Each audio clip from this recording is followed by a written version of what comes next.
We're using whole power plants just to copy a small piece of what So your who's going gonna be donating brain pieces? You have to show it thousands of photos. You? I ain't giving Little no kids what? once or I ain't giving twice. no It brain. just gets.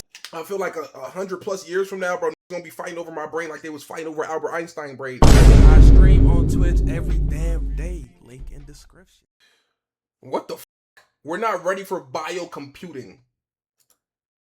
In a few seconds, I'm going to show you one of the most disturbing things happening in science right now, and almost no one is talking about it.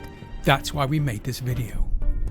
You're looking at a computer in a laboratory called Cortical Labs. It's playing Doom. But look closer. There's nobody playing it. Or actually, there is, they just can't get out. They are trapped there because this computer is running on living human brain cells. What the and those cells are the ones playing. What the f? Why would anyone build a computer out of brain cells? It basically comes down to power. AI uses a massive amount of electricity, and that number keeps going up. Amazon investing another $15 billion. Meta continuing its massive investments in AI, this time in the form of compute power. The computing power it takes to train these models roughly doubles every 6 months. Almost nothing in the real world grows that fast, but you can't build power plants that quickly. So there's a growing gap between what AI needs and what we can actually supply, and it keeps getting wider. You can see the panic in what the big companies are doing. They're going after energy now, not just better software. Old nuclear plants that got shut down years ago are being turned back on just to power them. Wow. Companies are signing deals to lock up huge chunks of the grid years ahead of time. It's not really a race for smarter AI anymore, it's turning into a race for electricity. So a few researchers went a totally different direction. They looked at the brain. Let the bull Because rest. the brain Chill. figured this out a long time ago. Think about what your brain is doing right now and how little it runs on. Everything you're thinking runs on about 20 watts. We're using whole power plants just to copy a small piece of what your brain does. Who's gonna be donating brain pieces? It learns way better than our machines too. To teach a computer what a dog is, you have to show it thousands of photos. You? Nigga, I ain't giving Little no kid sees nigga, a what? dog once or I ain't giving twice. no motherfucking brain. It just gets it. So how did we get from that to a dish playing Doom? It took 3 steps.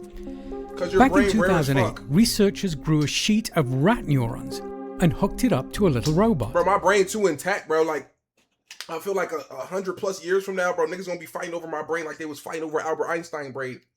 They gonna be like, damn, bro, how did they do it? You know what I'm saying? You know they was fighting over Albert Einstein brain.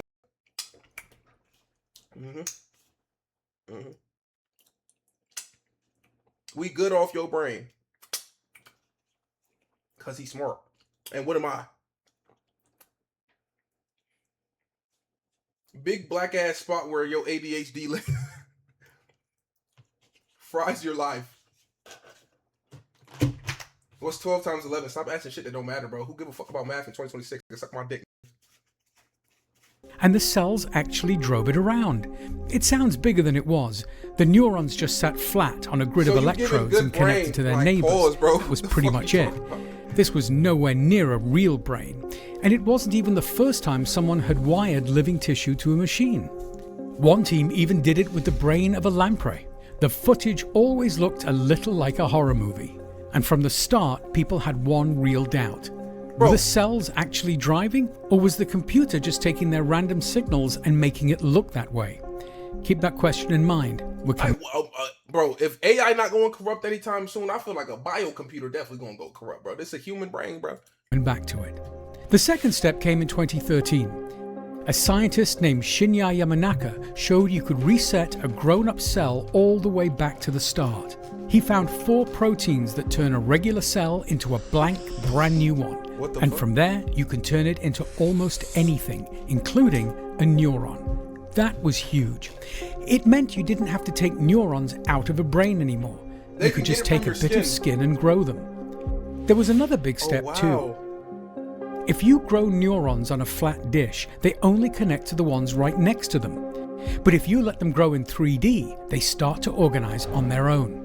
They spread out, fold into layers, and form the rough beginnings of real brain regions, kind of like an embryo does. What? One of those tiny balls of tissue is called an organoid. Chad, this is crazy, Then, no? in 2022, a company called Cortical Labs put all of this together into something they called DishBrain. They grew about 800,000 I think neurons, that's scarier part than AI. mouse and part human, and taught them to play Pong. Two things about this were a big deal.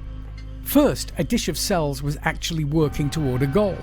Second, and this is the weird Check part, comments. they'd My PC died. I have no mouth and I must play Doom. This design is very human. Born to be a gamer.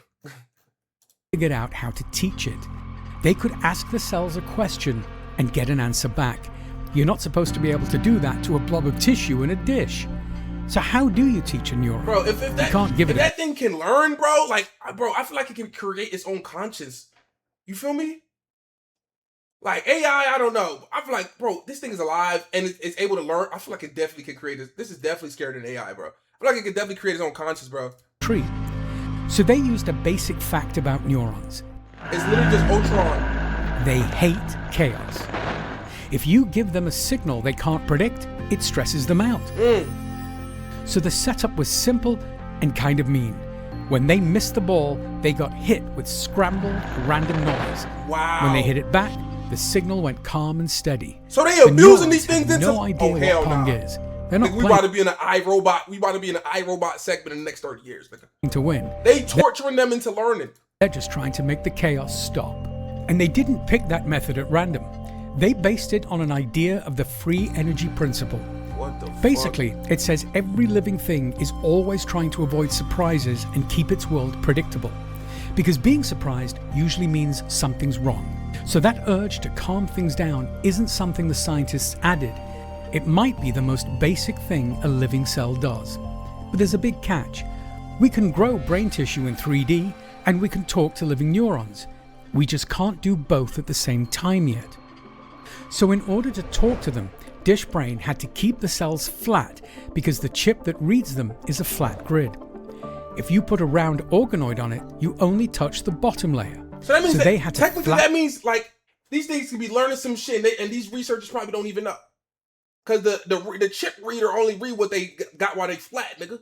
So if they growing in like a in different areas and regions, nigga, they probably picking up on their own information. Am I sped, or do that sound like it makes sense? It out and give up the brain's real shape just to talk to it. And remember, this is the crude version. Half the design is missing. Which brings us to a big news. Cortical Labs showed off I a don't know what the hell you or the vid saying. computer that runs on brain cells. They call it CL1, and it plays Doom. This one was grown from about 200,000 human neurons. They took skin cells, reset them, turned them into neurons, and spread them across a bed of electrodes. So this one can Then play they tied full the game. signals to moving and shooting the same way as before. When it did well, the signal stayed calm. When it took damage or died, the cells got flooded with chaos. And within about a So week, this what happened to me while I was playing Rogue Lineage, nigga. This what happened to me while I was playing Rogue Lineage, nigga. I was being tortured. Hello? Bro, this video crazy, bro. I ain't gonna lie. Nah, this shit is kind of crazy, nigga. This is the. Think about it, right? Think about where we was at years ago, right? But even when AI was starting to be like videos and stuff, everybody was clowning it, right? Mhm. But then now look, the whole world getting tricked by little videos that people making in like 2 seconds, bro. This shit crazy, mud. So imagine, like, this is just a concept, right? It's a concept that is working, bro. So imagine in like 2 years, bro. I think they've already been doing this for a while, though. Why just hang it? Okay. it had learned the basics of moving around and shooting. I'm not going to pretend to be calm about this, and I don't think you should be either. Israel got It's him. amazing, They got him. and it kind of makes me sick. And I think both of those reactions are fair, because that computer came from a real person. It's literally made of human cells. I keep imagining what it would be like to be the thing stuck in there, playing the same little piece of game over and over forever, not remembering anything before it, not knowing that anything else even exists. For these cells, there's nothing else, just the game. Are we making a piece of a human being whose whole world is getting shocked inside a violent video game just to save some electricity? What if this is technically happening to every one of us, but in the form of working 24 hours in a day and doom scrolling? We're all in the simulation, guys. Wake up to reality. For years, we worried about the opposite thing. Humans turning into machines, chips in our heads, that whole idea. Almost nobody expected it to happen the other way around. But that's kind of what's going on here.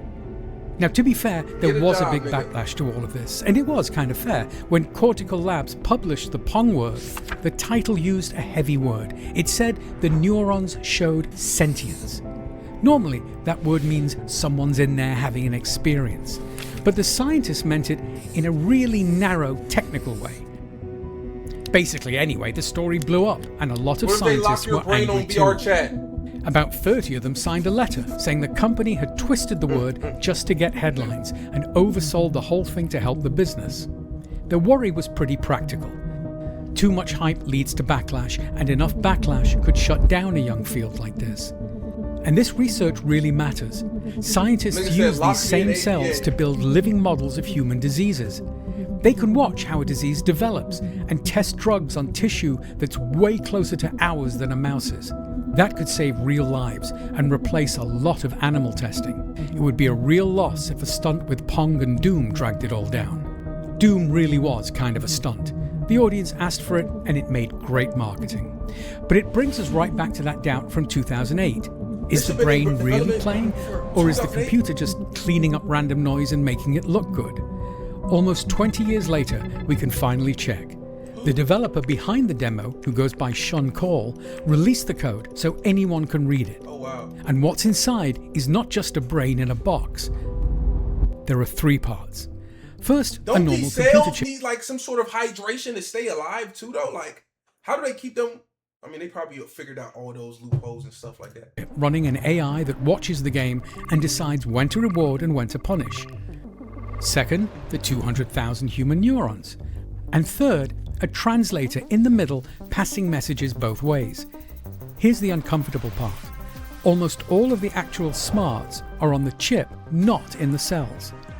Reading the screen, running the learning, telling a win from a loss, that's all the computer.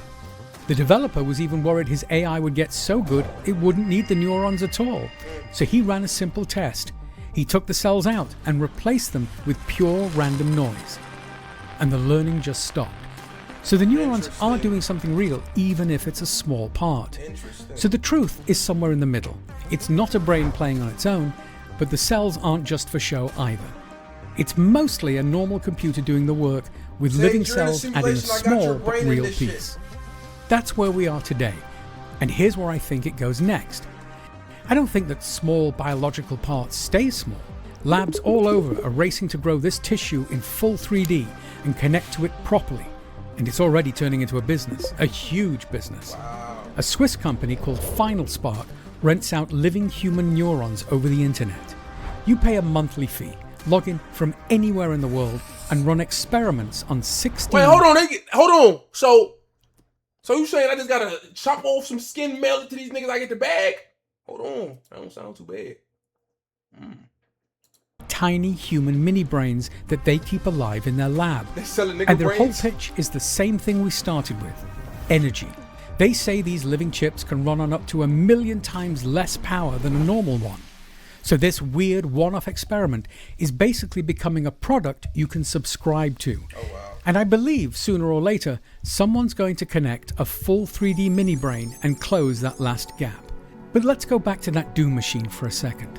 Most of the smarts are in the computer. The cells only do a little. So it would be easy to hear that and just ignore it. But being smart was never the scary part here. Being smart and being awake are 2 different things. You can be great at solving problems and still not feel anything at all.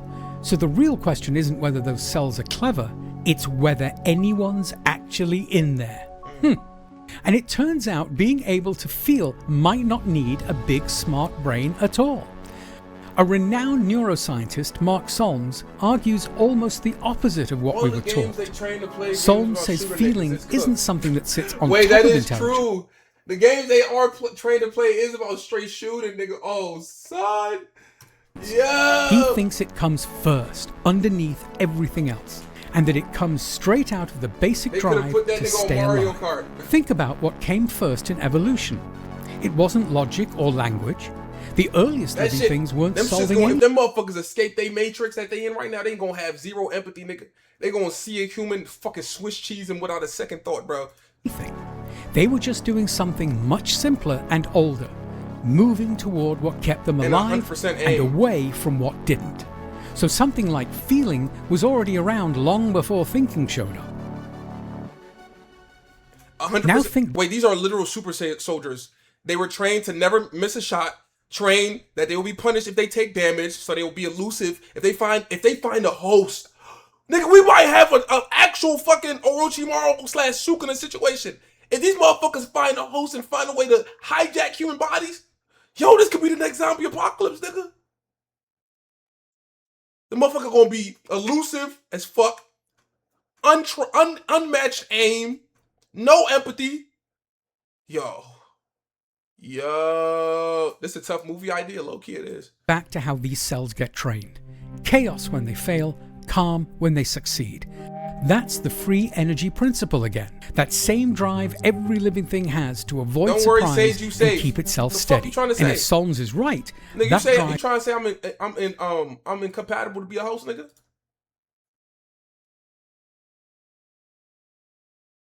Yes. Okay. Isn't just close to feeling. It might be where feeling actually starts. So maybe we've had it backwards this whole time. Okay. We're not slowly building a mind and waiting for it to wake up at the top. We might be poking at the exact thing feeling comes from, right at the bottom, from the very first moment we turn the dish on. You would nerf them. And if something in there did start to feel, we'd probably miss it completely. We can barely spot it in each other. In 2006, a scientist named Adrian Owen studied a young woman who everyone had given up on. They'd called her vegetative. He put her in a brain scanner and asked her to imagine playing tennis. And her brain lit up exactly like yours would. She was completely awake and aware. She just couldn't move or speak to show it. And a later study found out that about 1 in 4 patients written off like that are actually still aware. So if we could miss a fully conscious person lying right in front of us, what chance do we have of spotting it in a clump of cells? Oh, wow. We like to tell ourselves that feeling needs the right parts. Pain receptors, certain brain structures, but even that is shaky. Insects don't have a visual cortex, and they clearly see, so feeling might run on parts that look nothing like ours, parts we'd never even think to check. When the noise in the dish gets too loud, the cells turn their response down like they're trying to block it out. Something in pain would do that, but so would something that feels nothing at all. Backing away from a bad signal isn't the same as suffering, and from the outside, there's no test that can tell the two apart. This is what the philosopher David Chalmers called the hard problem. We can map every single cell in the brain and still have no idea how it turns into an actual feeling. So let me be honest about both sides of this. Think about what this research could give us. It could help us finally understand diseases. It could replace a lot of animal testing. And all of it comes from a tiny few cells sitting in a dish, playing a game that's older than most of the people in the lab. It looks like nothing, but it might be the start of something huge. For almost the entire history of the universe, there was... Technology been progressing so much, bro. Like, what else do we need technology-wise right now, nigga? These niggas just want to keep advancing and doing some crazy shit, bro. They not even really solving, bro. We having food shortages. Why don't we progress our technology to better that? Why is it always something that could be corrupt or cause an extinct, you know? All right. Nigga, they do got a cure for cancer, nigga. They got a cure for cancer. But the farmer would lose money if niggas got cured, nigga. There's cures for all these diseases, nigga. The farmer would lose money if, bro, what? Just matter and nobody around to feel any of it. Then, at some point, some of that matter arranged its... Robot puh. Okay, bro. Itself in a way that did something completely new. It started to feel. We've always thought of that as the rarest thing there is, something it took billions of years of evolution to make. And now we're basically trying to do it again in a lab on purpose. We take some cells, we wire them up, we train them with calm and chaos, and we watch to see what happens. And don't forget where those cells came from. They started as ordinary skin from a real living person who's still out there right now. We were never really trying to copy human thinking. That was never the scary part. Don't worry, bro. If they take my skin cells, bro, I'll save the world, bro. My shit will never go corrupt, bro. You feel me? The scary part is that somewhere in that dish, a piece of that person might start to feel something. And nothing on the outside would change. The game would just keep playing, and nobody would Wait, so ever... they saying if you, for example, if they took a skin clump off me and the cell got processed enough, I could start feeling its pain receptors somewhere in the world, nigga. Spider-Man, Spider-Man, Spider-Man.